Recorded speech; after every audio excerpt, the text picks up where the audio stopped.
आप सभी का स्वागत है हमारे चैनल पर। पिछले भाग में हमने महर्षि अष्टावक्र और राजा जनक के उस अद्भुत संवाद की पृष्ठभूमि को समझा था। कौन थे अष्टावक्र, कौन थे जनक और अद्वैत वेदांत का वह गहरा सत्य क्या है जो इस संवाद की आत्मा है। आज हम उसी यात्रा को आगे बढ़ा रहे हैं। अब हम प्रवेश करेंगे उस अवस्था में जहाँ ज्ञान केवल शब्द नहीं रहता बल्कि प्रत्यक्ष अनुभव बन जाता है। जब मनुष्य समझ लेता है कि वह शरीर या मन नहीं बल्कि शुद्ध चेतना है, तब उसके जीवन में क्या परिवर्तन आता है, जीवन मुक्त कैसा होता है, कैवल्य, निष्प्रियता और ब्रह्म भाव का वास्तविक अर्थ क्या है। आज के इस दूसरे भाग में हम इन्हीं गहन और अंतिम शिक्षाओं को समझेंगे जो आत्मज्ञान को उसके चरम तक ले जाती है। तो आइए शांत मन और खुले हृदय के साथ इस दिव्य संवाद की अगली कड़ी में प्रवेश करें। अक्सर हम ज्ञान को सुन लेते हैं, समझ भी लेते हैं, लेकिन उसे जी नहीं पाते। मैं शरीर नहीं हूँ, यह वाक्य सुनने में सरल है, पर क्या हम सच में इसे जीते हैं? छोटी सी आलोचना हमें विचलित कर देती है, थोड़ी सी हानि हमें दुखी कर देती है। इसका अर्थ है कि ज्ञान अभी केवल विचार है, अनुभव नहीं। अष्टावक्र के इन अध्यायों में यही बताया गया है कि जब ये समझ स्थिर हो जाती है तब मनुष्य के भीतर कैसी गहराई और शांति प्रकट होती है। एकादश अध्याय। अष्टावक्र गीता के एकादश अध्याय में अष्टावक्र यह गहन सत्य प्रकट करते हैं कि मनुष्य का वास्तविक स्वरूप चिन्मात्र है, अर्थात केवल शुद्ध चेतना। वे समझाते हैं कि जो कुछ भी दिखाई देता है, जो कुछ भी अनुभव में आता है, वह सब चेतना में ही प्रकट होता है। शरीर, मन, विचार, भावनाएं, सुख दुख, ये सब चेतना के सामने घटित होने वाले अनुभव है, पर स्वयं चेतना इससे अलग और स्वतंत्र है। अष्टावक्र कहते हैं कि जब मनुष्य ये जान लेता है कि वह किसी वस्तु या पहचान तक सीमित नहीं बल्कि वही चेतना है जिसमें पूरा जगत प्रकट होता है, तब उसके भीतर से भय और सीमितता समाप्त हो जाती है। चिन्ह मात्र का अर्थ है बिना किसी रूप, गुण या सीमा के केवल जागरूकता। इस अवस्था में व्यक्ति स्वयं को किसी नाम, रूप या परिस्थिति से नहीं जोड़ता, बल्कि यह अनुभव करता है कि सब कुछ उसी एक चेतना की अभिव्यक्ति है। इस अध्याय का सार यही है कि आत्मा कोई वस्तु नहीं बल्कि शुद्ध चेतन प्रकाश है, और जब यह अनुभव स्थिर हो जाता है तब मनुष्य अपने वास्तविक, अनंत और स्वतंत्र स्वरूप में स्थित हो जाता है। द्वादश अध्याय। अष्टावक्र गीता के द्वादश अध्याय में महर्षि अष्टावक्र आत्मज्ञान के फल का वर्णन करते हैं। वे बताते हैं कि जब मनुष्य को अपने वास्तविक स्वरूप का अनुभव हो जाता है तब उसके जीवन में एक गहरा परिवर्तन स्वतः आ जाता है। यह परिवर्तन बाहरी आडंबर में नहीं बल्कि भीतर की दृष्टि में होता है। आत्मज्ञान का फल है निर्भयता, संतोष और सहजता। जो व्यक्ति जान लेता है कि वह न जन्म लेता है न मरता है, वह मृत्यु के भय से मुक्त हो जाता है। जिसे यह अनुभव हो जाता है कि वह पूर्ण है, उसे किसी वस्तु या व्यक्ति से अपनी कमी पूरी करने की आवश्यकता नहीं रहती। अष्टावक्र समझाते हैं कि आत्मज्ञान के बाद व्यक्ति संसार के कार्य करता हुआ भी भीतर से अलिप्त रहता है। वह न अधिक प्रसन्नता में बहता है न दुख में टूटता है। उसका मन स्वाभाविक रूप से शांत और संतुलित रहता है। यह कोई बनावटी विरक्ति नहीं बल्कि समझ से उत्पन्न सहज स्थिरता है। इस अध्याय का सार यही है कि आत्मज्ञान का सच्चा फल बाहरी उपलब्धियां नहीं बल्कि भीतर की स्वतंत्रता और अडिग शांति है। जब ज्ञान दृढ़ हो जाता है तब जीवन स्वयं ही सहज, सरल और मुक्त हो जाता है। त्रयोदश अध्याय। अष्टावक्र गीता के त्रयोदश अध्याय में महर्षि अष्टावक्र सच्चे और शाश्वत सुख का स्वरूप स्पष्ट करते हैं। वे बताते हैं कि जो सुख हम इंद्रियों के माध्यम से अनुभव करते हैं वह क्षणिक और परिवर्तनशील है। वह किसी वस्तु, परिस्थिति या व्यक्ति पर निर्भर होता है, इसलिए स्थायी नहीं हो सकता। जब मनुष्य बाहरी चीजों में सुख खोजता है तो थोड़ी देर की संतुष्टि मिलती है, फिर वही असंतोष लौट आता है। अष्टावक्र कहते हैं कि वास्तविक सुख आत्मा स्वरूप में स्थित होने से मिलता है, क्योंकि आत्मा स्वयं पूर्ण और आनंदमय है। जब मन इच्छाओं के पीछे भागना छोड़ देता है और अपनी ही चेतना में विश्राम करता है, तब भीतर एक गहरी तृप्ति का अनुभव होता है। यह सुख किसी उपलब्धि से नहीं बल्कि अपनी सच्ची पहचान को जानने से उत्पन्न होता है। इस अध्याय का सार यही है कि शाश्वत सुख बाहर नहीं, हमारे ही आत्म स्वरूप में छिपा है। जैसे ही हम बाहरी आश्रयों से मुक्त होते हैं, वही आनंद स्वाभाविक रूप से प्रकट हो जाता है। चतुर्दश अध्याय। अष्टावक्र गीता के चतुर्दश अध्याय में महर्षि अष्टावक्र सहज अवस्था का वर्णन करते हैं, अर्थात वह स्वाभाविक स्थिति जिसमें आत्मज्ञानी बिना किसी प्रयास के स्थिर रहता है। वे बताते हैं कि जब आत्मज्ञान दृढ़ हो जाता है, तब मनुष्य को किसी विशेष साधना, नियंत्रण या दिखावे की आवश्यकता नहीं रहती।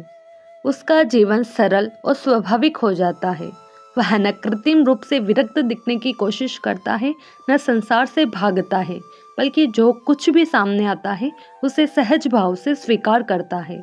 अष्टावक्र समझाते हैं कि सहज अवस्था में व्यक्ति भीतर से पूर्ण होता है, इसलिए वह न अधिक पाने की लालसा करता है, न कुछ खोने का भय रखता है।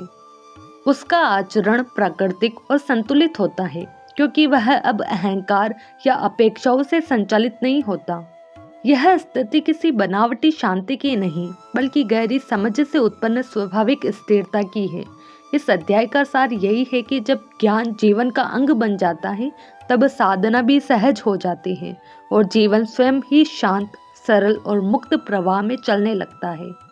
15वां अध्याय। अष्टावक्र गीता के 15वें अध्याय में महर्षि अष्टावक्र यथार्थ ज्ञान अर्थात सत्य को जैसे वह है वैसे देखने की दृष्टि का वर्णन करते हैं। वे बताते हैं कि मनुष्य का अधिकांश दुख इसलिए है क्योंकि वह वस्तुओं, संबंधों और स्वयं को सही रूप में नहीं देख पाता। वह कल्पनाओं, मान्यताओं और अहंकार के चश्मे से संसार को देखता है। यथार्थ ज्ञान का अर्थ है यह स्पष्ट समझ कि आत्मा शुद्ध, अचल और स्वतंत्र है। जो कुछ भी अनुभव में आता है वह परिवर्तनशील है। जब यह भेद स्पष्ट हो जाता है तब भ्रम दूर होने लगता है। अष्टावक्र समझाते हैं कि ज्ञानी संसार को अस्वीकार नहीं करता, बल्कि उसे उसकी वास्तविक प्रकृति में देखता है, एक क्षण भंगुर प्रकटता के रूप में। इस दृष्टि से देखने पर आसक्ति कम होती है और भीतर स्थिरता आती है। इस अध्याय का सार यही है कि यथार्थ ज्ञान कोई नई वस्तु प्राप्त करना नहीं, बल्कि अज्ञान से उत्पन्न गलत धारणाओं को हटाना है। जैसे ही सत्य स्पष्ट होता है, मनुष्य स्वाभाविक रूप से स्वतंत्र और शांत हो जाता है। 16वां अध्याय। 16वें अध्याय में महर्षि अष्टावक्र निष्प्रियता की अवस्था का वर्णन करते हैं, अर्थात वह स्थिति जहाँ मन इच्छाओं से मुक्त हो जाता है।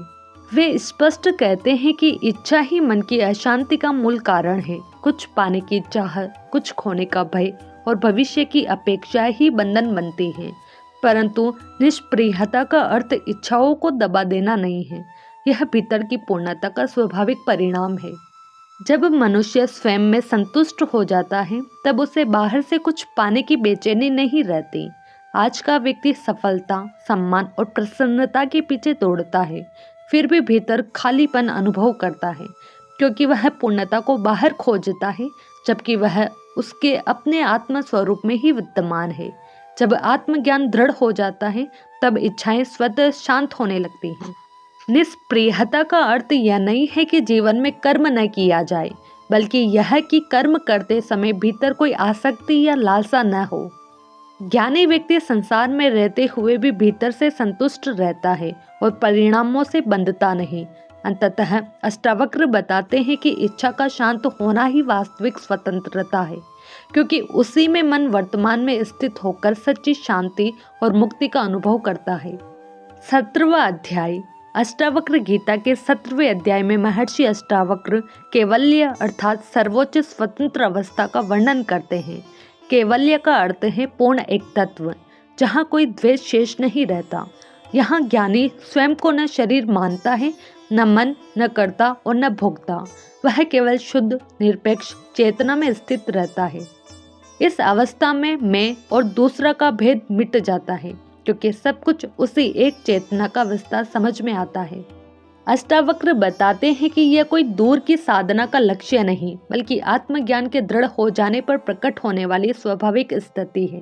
केवल्य में व्यक्ति बाहरी परिस्थितियों से प्रभावित नहीं होता, क्योंकि उसकी पहचान अब सीमित व्यक्तित्व से नहीं, बल्कि अनंत आत्म स्वरूप से जुड़ी होती है।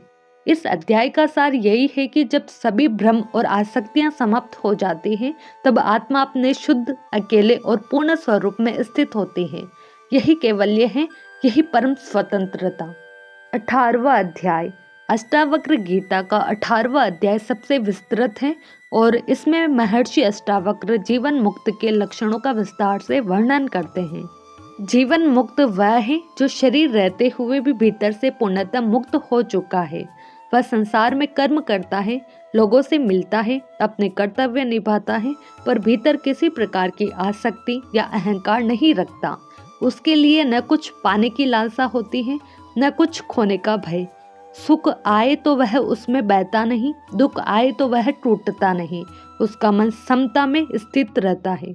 जीवन मुक्त कोई अलौकिक या चमत्कारी व्यक्ति नहीं होता, वह हमारे बीच ही रहता है, लेकिन उसकी दृष्टि भिन्न होती है। यदि कोई उसकी प्रशंसा करे तो उसका अहंकार नहीं बढ़ता, यदि कोई निंदा करे तो उसका आत्मसम्मान नहीं गिरता। उसका केंद्र भीतर स्थिर रहता है। वह संसार में कर्म करता है पर भीतर से अकड़ता रहता है। यही सच्ची स्वतंत्रता है। बाहर से सामान्य जीवन, भीतर से पूर्ण शांति। अष्टावक्र बताते हैं कि जीवन मुक्त व्यक्ति स्वाभाविक, सरल और निष्कपट होता है। वह किसी विशेष पहचान या प्रतिष्ठा की चिंता नहीं करता। वह न तो स्वयं को कर्ता मानता है, न ही कर्मों के फल से बंधता है। उसके लिए संसार एक चलती हुई लीला के समान है, जिसमें वह साक्षी भाव से स्थित रहता है। उसकी शांति बाहरी परिस्थितियों पर निर्भर नहीं होती, क्योंकि उसने अपनी पहचान शुद्ध चेतना में स्थापित कर ली होती है। इस अध्याय का सार यही है कि जीवन मुक्त वही है जो ज्ञान में स्थिर होकर भी सामान्य जीवन जीता है, पर भीतर से पूरी तरह स्वतंत्र, निर्भय और संतुष्ट रहता है। यही आत्मज्ञान की परिपक्व अवस्था है। 19वां अध्याय। अष्टावक्र गीता के 19वें अध्याय में महर्षि अष्टावक्र उस अवस्था का वर्णन करते हैं जहाँ ज्ञानी अपनी ही महिमा में स्थित रहता है। स्व महिमा का अर्थ है अपने वास्तविक, शुद्ध और पूर्ण आत्म स्वरूप में स्थिर हो जाना। यहाँ व्यक्ति को बाहर से किसी मान्यता, प्रशंसा या उपलब्धि की आवश्यकता नहीं होती, क्योंकि उसे अपने अस्तित्व की पूर्णता का अनुभव हो चुका होता है। वह जानता है कि उसकी सच्ची पहचान न शरीर है, न नाम, न पद, वह अनंत चेतना है। स्व महिमा में स्थित होने का अर्थ है अपनी वास्तविक पहचान में टिक जाना। तब व्यक्ति को बाहरी सम्मान या मान्यता की आवश्यकता नहीं रहती और अनकिंचन अवस्था वह है जहाँ मेरा शब्द ही समाप्त हो जाता है। जब कुछ भी मेरा नहीं, तब खोने का भय भी नहीं। भय हमेशा स्वामित्व से जुड़ा होता है। जब मैं और मेरा का भ्रम मिटता है, तभी वास्तविक निर्भयता और शांति प्रकट होती है। यही ब्रह्म भाव है, पूर्ण, असीम और निर्विकार। इस अवस्था में व्यक्ति न स्वयं को छोटा समझता है, न बड़ा, न तुलना करता है, न प्रतिस्पर्धा। वह भीतर से संतुष्ट और आत्मनिर्भर होता है। अष्टावक्र बताते हैं कि जब आत्मज्ञान दृढ़ हो जाता है, तब व्यक्ति अपने ही प्रकाश में स्थित रहता है। जैसे सूर्य स्वयं प्रकाशित है और उसे किसी अन्य स्रोत से प्रकाश लेने की आवश्यकता नहीं। स्व महिमा में स्थित ज्ञानी संसार में रहता है, पर उसकी शांति और आनंद भीतर से ही प्रकट होते हैं। इस अध्याय का सार यही है कि जब मनुष्य अपनी वास्तविक महिमा को पहचान लेता है, तब वह बाहरी अपेक्षाओं से मुक्त होकर अपने स्वाभाविक दिव्य स्वरूप में स्थिर हो जाता है। 20वां अध्याय। अष्टावक्र गीता के अंतिम 20वें अध्याय में महर्षि अष्टावक्र अकिंचन अवस्था का वर्णन करते हैं। अकिंचन का अर्थ है जिसके पास कुछ भी नहीं है, और गहरे अर्थ में जो स्वयं को किसी भी वस्तु, पहचान या उपलब्धि से नहीं जोड़ता। यहाँ ज्ञानी यह अनुभव करता है कि न कुछ मेरा है, न मैं किसी का हूँ, मैं केवल शुद्ध अनंत चेतना हूँ। यह त्याग की बाहरी अवस्था नहीं, बल्कि भीतर की पूर्ण स्वतंत्रता है। अष्टावक्र समझाते हैं कि जब मनुष्य सभी, मेरा और मैं की धारणाओं से मुक्त हो जाता है, तब वह ब्रह्म भाव में स्थित होता है। उसे न पाने की इच्छा रहती है, न खोने का भय, न सम्मान से प्रसन्नता, न अपमान से पीड़ा। उसकी पहचान अब सीमित व्यक्तित्व में नहीं, बल्कि उस सार्वभौमिक चेतना में होती है जो सब में समान रूप से विद्यमान है। यही अकिंचन अवस्था है, जहाँ कुछ भी अपना नहीं, फिर भी सब कुछ उसी में समाहित है।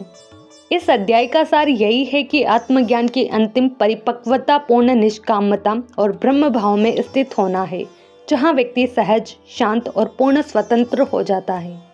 आज हमने उस अवस्था को समझने का प्रयास किया जहाँ ज्ञान केवल शब्द नहीं रहता, बल्कि जीवन की वास्तविक अनुभूति बन जाता है। अष्टावक्र हमें यह सिखाते हैं कि मुक्ति कोई दूर की उपलब्धि नहीं, बल्कि हमारी अपनी पहचान है।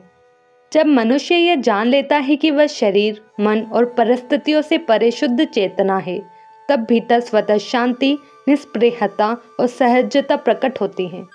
जीवन मुक्त वही है जो संसार में रहते हुए भी उससे बंधा नहीं रहता, जो करता हुआ भी अकर्ता है और भोगता हुआ भी अभोगी। इस संवाद का सार यही है कि जिसे हम बाहर खोजते हैं, वह सत्य हमारे भीतर ही विराजमान है। न कुछ पाना है, न कुछ बनना, केवल अपने वास्तविक स्वरूप को पहचानना है। यदि इस पूरी श्रृंखला ने आपके भीतर किसी भी स्तर पर शांति, प्रश्न या जागरूकता को जन्म दिया हो, तो यही इस प्रयास की सफलता है।